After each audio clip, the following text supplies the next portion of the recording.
On this edition of Alberta Dugout Stories, the podcast, we chat with one of Baseball Canada's top women's players who hails from our province, and we go back in time and chat with a former Metasnap Blue Jays catcher who now coaches in the Chicago White Sox system.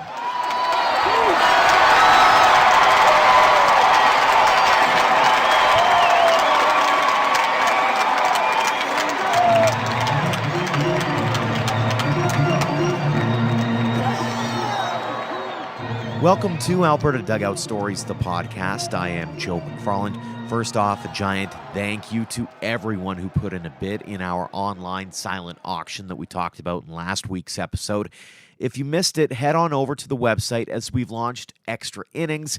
For another week, we'll have the auction up and prices have been reduced, so check that out if you're interested in some baseball swag or memorabilia heading into the Christmas season.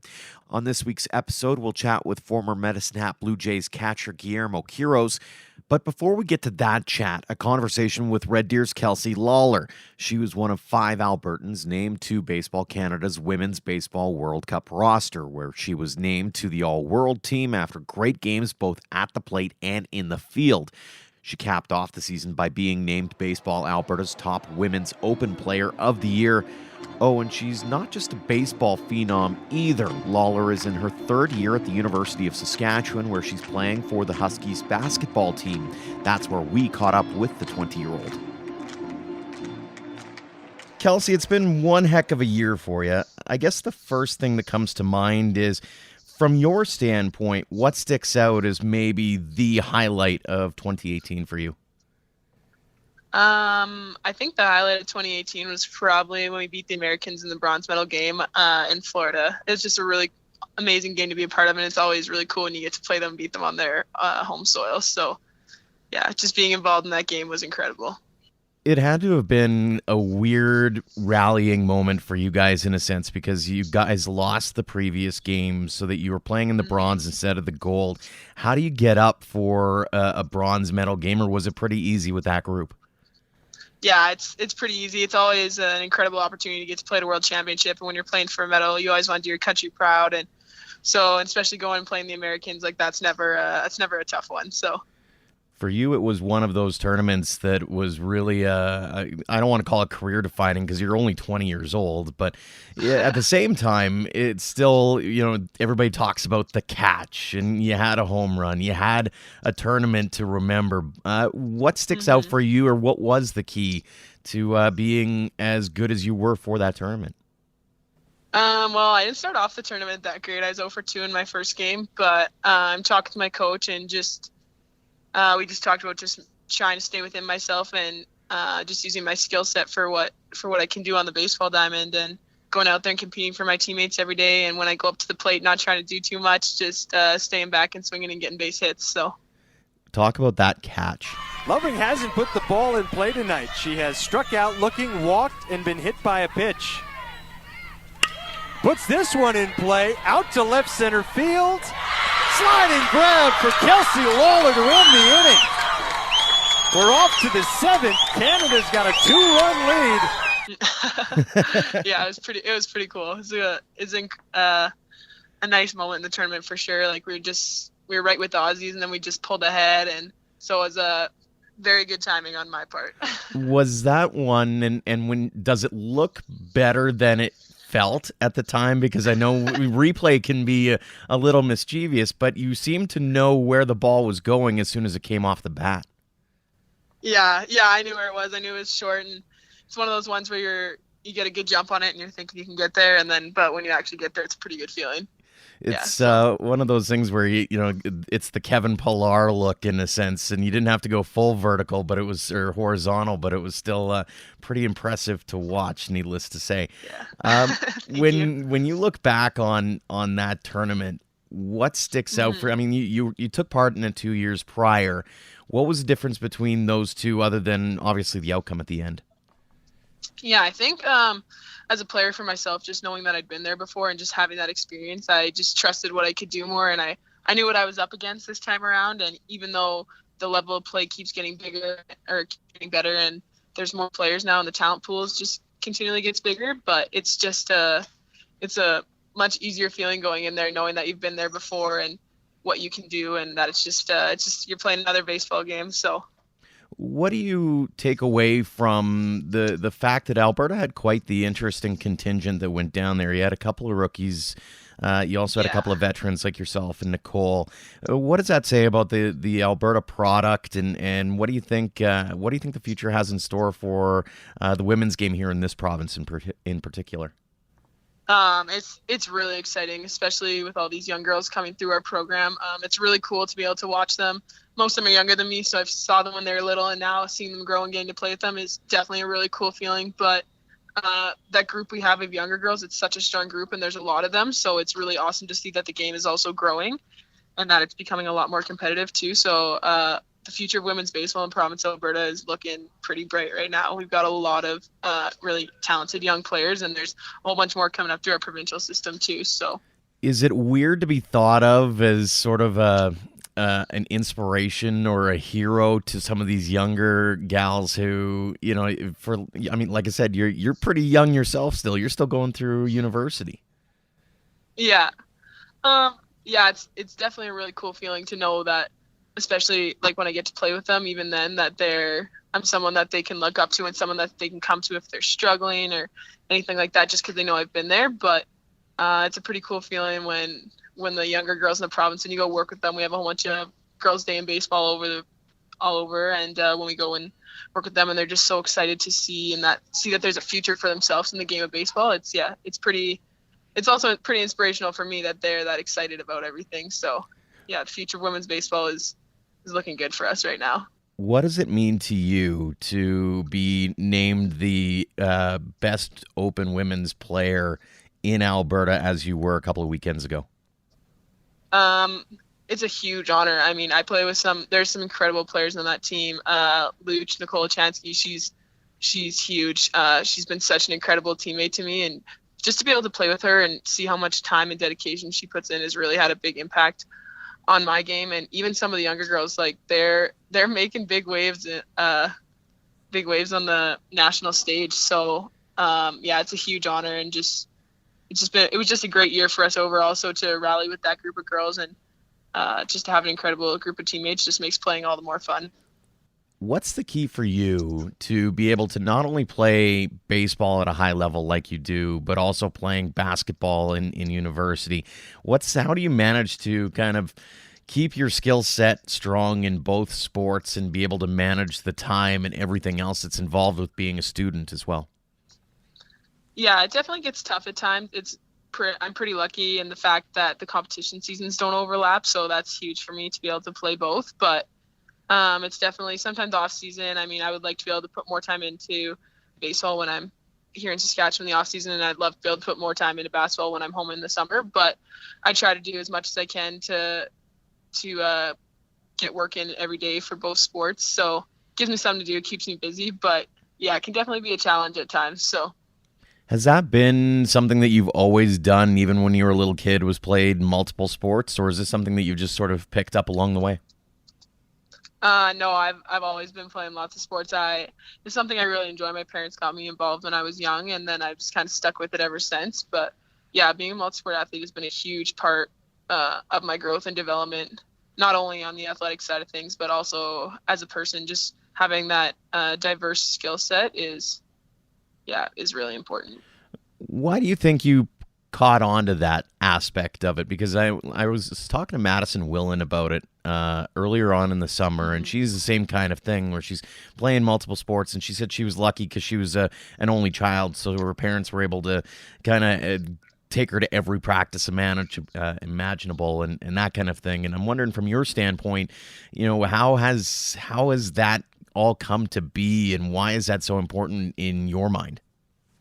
Well, both my parents are high school phys ed teachers, so for them it's been nice because they've seen kids that have grown up playing multiple sports and how it's been extremely beneficial for them in the long run. And so they were always super supportive. Like, we'd be running from one thing to the next, and I have two sisters too, so we're all doing everything. We're all doing like playing tons of sports. So yeah, my parents definitely played a huge role in where I am now. Like, they got me to everything on time. They were driving. They'd drop one of us off, drop the next one off, come back, pick us up, take us to the next thing. And so yeah, sometimes it got a little crazy. We'd be running all over the place, and wouldn't really see each other that much. But yeah, I'm extremely thankful for everything that they've done. How did you get into baseball? I've just been playing ever since I was young. My parents signed me up when I was little, and like most people, you start when you're really young and then you just kind of grow up. I guess I was different than most girls because I didn't end up switching to softball, but my dad is a really, really big baseball person, so that was a big impact. And just the fact that he's been there to support me, and that my mom she's been behind me 100% of the way, and just that they've supported me to achieving these goals that I've met here in the past couple of years have been huge for me as an athlete. I think I have an idea as to how you're going to answer this, but I'm going to ask it anyways. Who do you look to for inspiration, whether it be in baseball, whether it be in life? Who's your big motivator? Who's on the baseball diamond? Luch is a big person for me on the baseball diamond. I've had the opportunity to play with her for the past few years, and just to see how much time and dedication she puts in is really, really incredible. And it makes you take a look at yourself and see what you're doing to be able to compete and play with her. So she's for me on the baseball diamond. And then my parents obviously as well have been huge in all of that. They're always there for me, always supporting. They try to make it to absolutely everything that they can. But they've just done so much over the years to ensure that I could do everything I wanted to do athletically. So speaking of the inspiration side of things, looking ahead to 2019 now already, can't believe that we're getting into the last little bit of 2018 here, but what's on your bucket list? What do you want to get accomplished over the next 12 months? Well, first and foremost, we're trying to win the basketball national championship here at Saskatchewan. So that's a big focus right now. And then after that, once I head home, it'll be just trying to fine tune a few things. And there's some things I learned from this past tournament that I need to work on, and a couple areas of weakness that I definitely want to improve. So just going home this summer and really having the time to work on those, because this year's an off year for us, so it's not a world championship year. So to just try and improve my game as much as I can, so when I go back to that tournament, there's just do everything a little bit better. Kelsey, again, congratulations on winning the award through Baseball Alberta. Congratulations on a phenomenal 2018, and really looking forward to seeing what you can accomplish in 2019 as well. Thanks for coming on the podcast today. Yeah, no problem. Thank you for having me. He was listed as one of the Toronto Blue Jays' top prospects, signing a $1 million bonus at the age of 17. Guillermo Quiroz went on to rack up more than a few frequent flyer miles in a pro career that lasted nearly 2 decades. He spent parts of 10 seasons in Major League Baseball for a handful of organizations, but he got his start right here in Alberta with the Medicine Hat Blue Jays. He hit .221 with 9 home runs and 28 RBIs in 63 games during the 1999 campaign.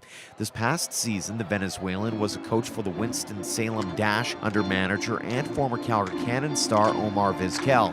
We had the chance to wax nostalgic recently with Quiroz, who turned 37 this past week.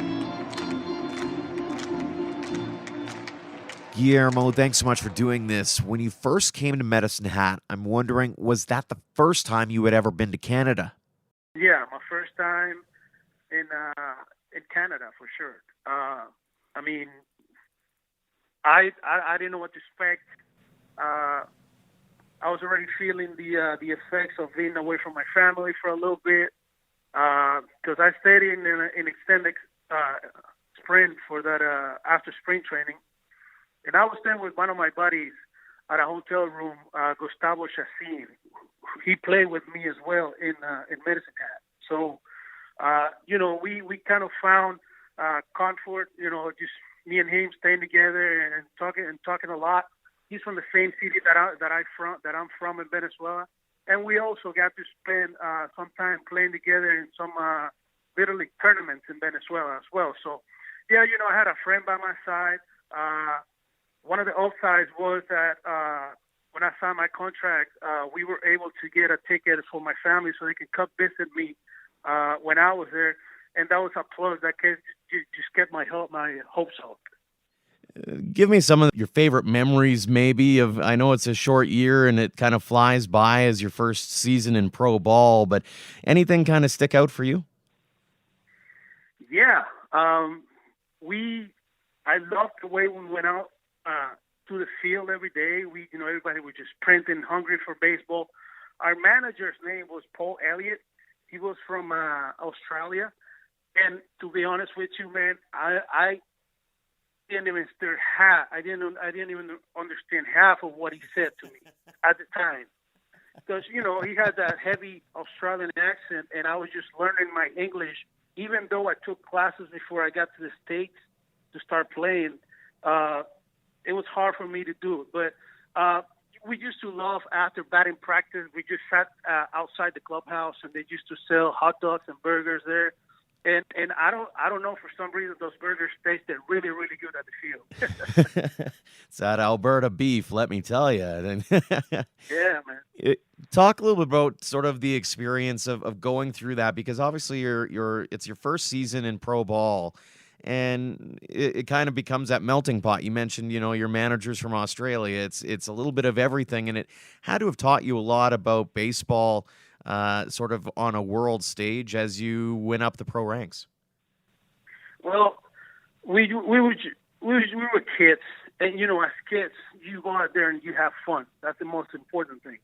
By having fun, you learn through the ups and downs, and obviously at the same time you get an experience. The only way you can learn play baseball is getting that experience through the years, and that's what we did.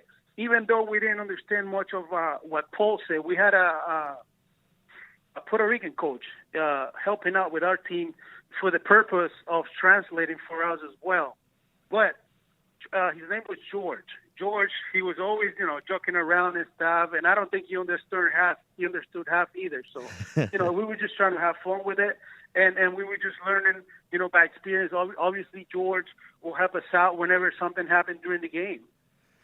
It's interesting in a sense talking to different guys about that era, and having been, I worked in Medicine Hat for a couple of years in radio here, and one of the things that everybody talks about is the community and how everybody was sort of brought in, and I was talking to Rolando Pino, and he said one of the things that he took away from it was just how welcoming people were, whether they be billets or that kind of thing. What do you remember about your billets, and who did you live with when you were down there? You know what? We had host parents. They worked a lot. I don't think they were in the house a lot, so we barely got into a relationship with them. Right. But I know Rolando Pino. He was my manager as well with Toronto, and that's very, very true. The people there was always, it seems like they were always smiling. It seems like they always have something to give us, little presents, little chocolate, cup of coffee, whatever they could take to the field just to make us feel welcome in Alberta, that's for sure. Talk a little bit about the bus rides. I'm sure there's probably a few interesting memories, because those were pretty long treks, I'd imagine. Oh, my God, man. we had a couple of those that were rough. I remember we had to take a trip to Ogden. I think it might have been Milwaukee at the time that was there. Right. And our air conditioning broke down in our bus. Oh, no. So you can imagine almost pretty much everybody was just riding the bus on their underwear because it was so hot on that bus. We had to spend we had an off day, and we had to spend the whole off day just traveling so we could make it there, man. But, it was fun, experiencing that. And then obviously moving up to a level that buses, don't really break down. But it was just a fun experience to be a part of. I remember those guys saying, "Oh, we're almost there," and then 5 hours later, you're still riding the bus. Yeah, it's got to be interesting. And you mentioned the fact that it was a learning experience, but as someone who's gotten into the coaching side of things, it's got to be something that you kind of lean on at the end of the day for a lot of the youngsters that you're dealing with on a day-to-day basis, as well as, never take any of it for granted in a sense. Yeah, of course. I mean, everything that you learn, you try to take in for you. Obviously nowadays, I'm in the coaching side of it. I'm helping out those kids, talking to them a lot, try to not become friends to them, but more as a teacher, just try to take them through your experiences and what you've been through, and they usually are pretty good about it, and they end up understanding, the way things are supposed to be. What's changed in baseball since you started back in 1999 in Medicine Hat? Anything that really stick out to you that make you go, man, times have changed? A lot of strikeouts, a lot of homers. The way that the veteran people is treated now. A lot more young people in the big leagues. It was rare for teams to see young people in the big leagues whenever my first time up there. And, there used to be a lot more, guys on their 30s, mid-30s, and kind of guiding those youngsters, through the process. Mm-hmm. Is that maybe one of the reasons why, you're still a young guy at the end of the day, and you're already in the coaching game, and you start to see a lot of the younger guys are starting to take up more of the coaching side? Is that sort of one of the things that, like you said, when you were younger, there were a lot of vets who were doing that kind of thing, and now they're in the coaching side? Yeah, I agree with you 100%. All the teams, if you look at it, they're built by rosters that are, the oldest guy might be, I don't know, 33, maybe 34, unless you run into like, David Ortiz, he played until, his 40s, or even Eric Kratz, he's 38, he was still catching this year. But other than that, man, it's rare. It's rare to find, older people in the game. And, it is what it is. You get to a point where, I was already 35 years old last year in 2017 when I was with Cleveland, and they were honest with me. They said, hey, you had a hell of a camp. You played good, but, we need the spots for the younger people that's coming up throughout the organization. And I understood my role. I said, well, thank you very much. And, hopefully I'll see you again in the future. And, nowadays I work for the Chicago White Sox, and I'm still young, and I can start out another career, from scratch, as they say. It's interesting looking through the roster from that Med Hat team. Another kid that managed to have not a bad MLB career at the end of the day was Alex Rios. What was it like playing with some of these young studs? You mentioned Chacin. You had Rios on the team. Matt Ford ended up getting some time in the show. So you guys had a pretty good team there. Yeah, Rios was my mother from another mother, I should call it. Yeah, my brother from another mother. We lived together throughout the 6 year. We were in the minor leagues. He made it to the big leagues a couple months before I did. He got called up in May, I believe, to the big leagues for the first time. We were both in Syracuse at the same time, and I got called up at the end of the year in September. We lived together pretty much every single year, but that one in Medicine Hat. Huh? And then one of the funny things I ever remember, and I'll never forget, was first day I got called up to the big leagues. I was walking into the clubhouse with my two bags, and I heard my name loud and clear. Quiroz, come over here. I was like, what? Who's calling me? So Carlos Delgado was calling my name, and I just dropped my bags and just walked straight to his locker. And I said, what's going on, Carlos? And, he started to tell me how the big leagues, how things were. And all of a sudden he said, hey, I don't want you to be hanging around with Rios. He could be trouble. I was like, why, man? He's my friend. We stayed together all this time. But obviously he knew that we were pretty good friends and we were going to stay together. And that's why, he wanted to make a joke out of it. When a person like Carlos Delgado is telling you, hey, don't do this, you better listen. So I thought it was pretty fun. I thought it was pretty cool, When you look back on all your years in baseball, and in particular in Medicine Hat, what sticks out most for you? I think the journey, the journey of, me making it to the big leagues, in general, just trying to stay healthy, because I had a lot of injuries in my career, and stay in the game for as long as I did. I played for 17 years, and I could have played for another year or two, but I think, just that journey of going from here to there, an organization to another, jumping from level to level, to the big leagues, AAA to AA at times, All that, I think, it just taught me a lot during life. It taught me that you really can't stop doing what you want to do unless you have to. And that's pretty much what I did when I took my decision, and I said, you know what, I need to start another career. I got to take advantage of my age, and I'm young enough to do it. So all this process that I'm going through right now, I think is just on the end is going to help to my goal, which is, I want to be able to manage one day. And obviously everybody, all the managers have a dream to manage in the big leagues. If I'm able to do that, then, I consider myself lucky, as they say. Guillermo, thank you so much for reminiscing with us here and talking a little nostalgia as we talk about baseball here in Alberta. Much appreciated, my friend. All right, no problem. Anytime. That'll do it for another episode of Alberta Dugout Stories, the podcast. We want to thank Kelsey Lalor and Guillermo Quiroz for being on the program. We also want to thank you for listening. Make sure to subscribe on iTunes or Google Play if you haven't already. We have a new episode lined up every Tuesday. Until next time, thanks again for tuning in.